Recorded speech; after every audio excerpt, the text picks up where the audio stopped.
Olá, hoje a gente vai mergulhar de cabeça em um dos maiores e mais antigos quebra-cabeças da história. Pensa num mistério que ficou guardado por séculos, trancado nas páginas de um livro. Imagina só, um texto que resistiu a todo tipo de tentativa de decodificação. Um código que nem os maiores especialistas do mundo, nem os supercomputadores mais modernos conseguiram quebrar até hoje.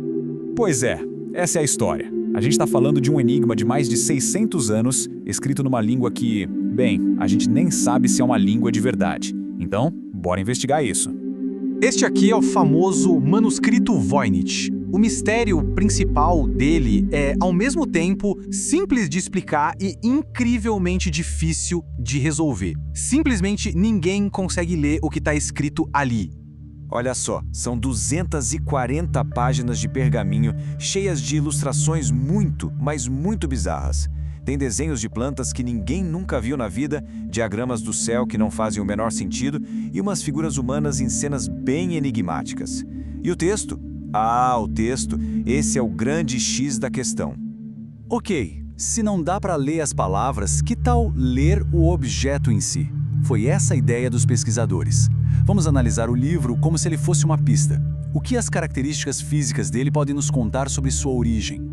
E a ciência já nos deu um ponto de partida bem concreto. A datação por carbono 14 do pergaminho, que nesse caso é o velino, né? Aquele tipo feito com pele de animal, coloca o livro lá no comecinho do século XV. Isso nos dá uma janela de tempo bem precisa. Mas quem fez e para quê? Aí o mistério continua. E é aqui que a coisa começa a ficar ainda mais estranha. O material é comum, nada de especial, mas o trabalho de preparação foi super meticuloso. E tem os detalhes curiosos. A falta de pigmento amarelo, por exemplo, sugere que usaram corantes orgânicos que simplesmente se apagaram com o tempo. E os números das páginas foram adicionados por pessoas diferentes, em épocas diferentes. Ou seja, esse livro passou de mão em mão. Cada detalhe desses é uma pecinha a mais nesse quebra-cabeça gigante. Beleza, já temos a época. Agora, será que a gente consegue descobrir o lugar?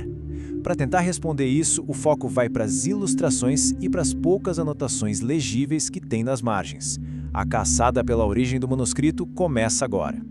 E olha só que detalhe interessante. No meio de tanto desenho esquisito, tem um castelinho com um design bem específico.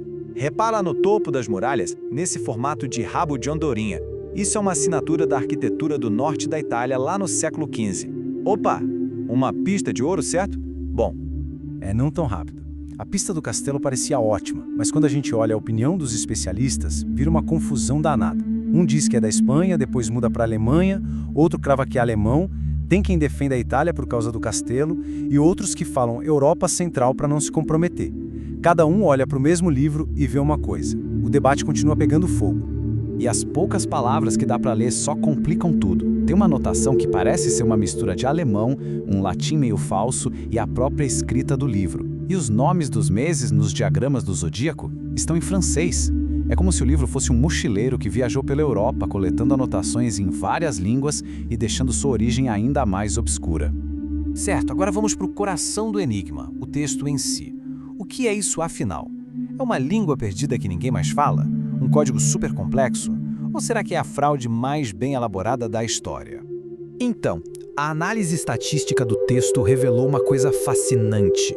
Ele segue um padrão chamado Lei de Zipf, que é uma regra que basicamente toda língua humana conhecida obedece. Isso é um sinal muito forte de que não é só rabisco. Mas tem o outro lado. Não existe nenhum outro texto no mundo com essa escrita.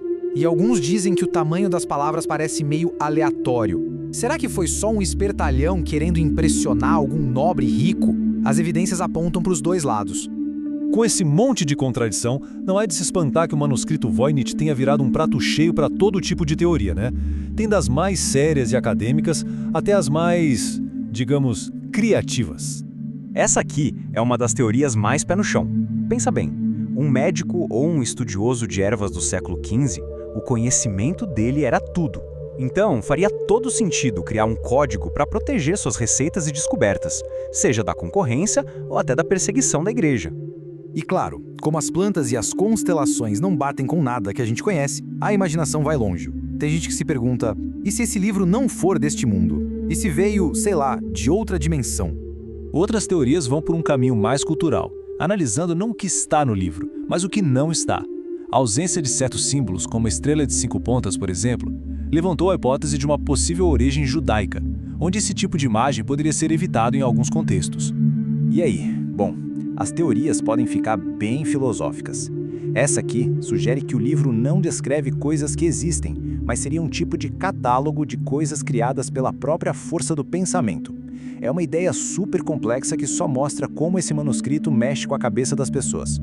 Tantas teorias, tantas décadas de pesquisa e, no fim, nenhuma resposta definitiva. Por que esse livro continua a nos fascinar tanto e a resistir a qualquer tentativa de decifração? No fim das contas, o manuscrito Voynich é um grande paradoxo. Tudo nele parece real. A análise estatística diz que é uma língua, a datação por carbono diz que o objeto é autêntico, mas o conteúdo, tanto as imagens quanto o texto, não se conecta com absolutamente nada que a gente conheça. É essa contradição que faz dele o mistério perfeito. E é com essa pergunta que a gente fica. Seria o manuscrito Voynich uma janela para um mundo de conhecimento que se perdeu? Ou será que estamos admirando a obra-prima de um vigarista genial? Uma pegadinha de 600 anos projetada para ser lindamente indecifrável? Por enquanto, a resposta continua lá, trancada naquelas páginas.